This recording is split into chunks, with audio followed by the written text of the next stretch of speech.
Hello, j'espère que vous allez bien. Moi, ça va par la grâce de Dieu. J'espère que vous avez passé de très bonnes fêtes de fin d'année, que vous avez profité de vos amis, de votre famille et surtout que vous êtes bien reposés.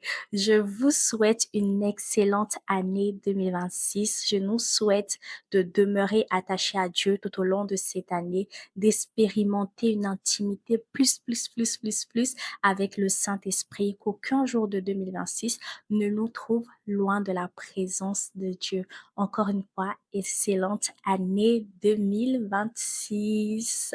Et nous nous retrouvons cette semaine pour une nouvelle vidéo. Nous continuons dans notre thème l'identité en Christ. Et cette fois-ci, nous allons parler de je suis l'ouvrage entre les mains de Dieu. Que signifie je suis l'ouvrage entre les mains de Dieu?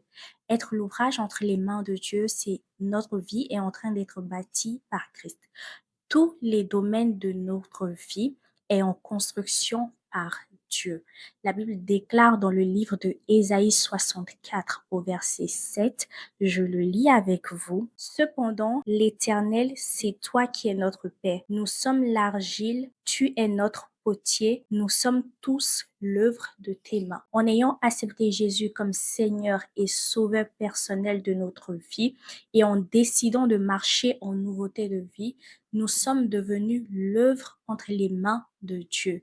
Et Dieu est un excellent architecte. Lorsqu'il commence une œuvre, il l'emmène à perfection. La Bible déclare également dans le livre de Éphésiens 2 au verset 10, en réalité, c'est lui qui nous a fait. Nous avons été créés en Jésus-Christ pour des œuvres bonnes que Dieu a préparées d'avance afin que nous les pratiquions. Dans la version Louis II, il est écrit car nous sommes l'ouvrage ayant été créé en Jésus-Christ pour des bonnes œuvres qu'il a d'avance préparées pour nous. Être l'ouvrage entre les mains de Dieu signifie également que il y a des œuvres à l'intérieur il y a des œuvres que nous sommes appelés à pratiquer.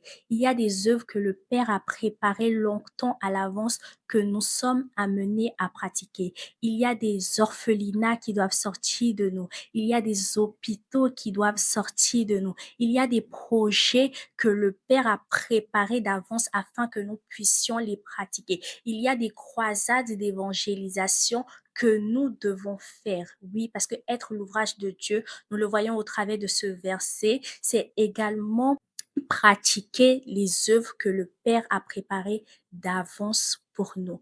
Mais est-ce que je me lève du jour au lendemain et je commence à pratiquer ces œuvres-là? Non, la réponse est non. Le Père avait préparé des œuvres que Jésus devait faire. Jésus devait guérir des malades, Jésus devait faire plein de miracles, Jésus devait aller à la croix pour nous.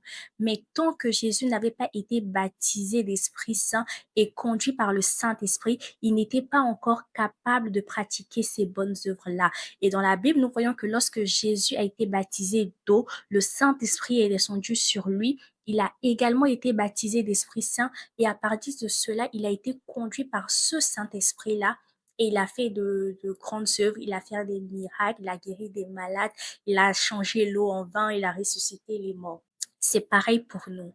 Oui, nous sommes appelés à faire de grandes œuvres. Oui, le Père a préparé des œuvres que nous sommes appelés à pratiquer. Mais nous ne pouvons pas le faire tant que nous ne sommes pas remplis et conduits par le Saint-Esprit. La Bible déclare dans le livre de Jean 15 au verset 5, je suis le cep, vous êtes les sarments. Celui qui demeure en moi et en qui je demeure porte beaucoup de fruits, car sans moi, vous ne pouvez rien faire.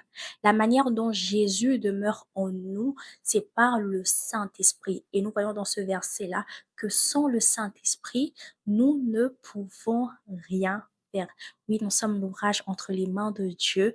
Oui, nous sommes appelés à pratiquer des bonnes œuvres que le Père a préparées d'avance pour nous, mais nous ne pouvons pas le faire sans le Saint-Esprit.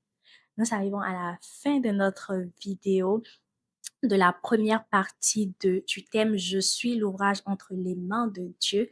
Et dans la partie 2, nous allons voir maintenant que je suis conscient de ce que je suis l'ouvrage entre les mains de Dieu, comment est-ce que je dois me comporter. J'espère que cette vidéo vous aura fait du bien. Nous nous retrouvons la semaine prochaine pour une nouvelle vidéo. D'ici là, portez-vous bien.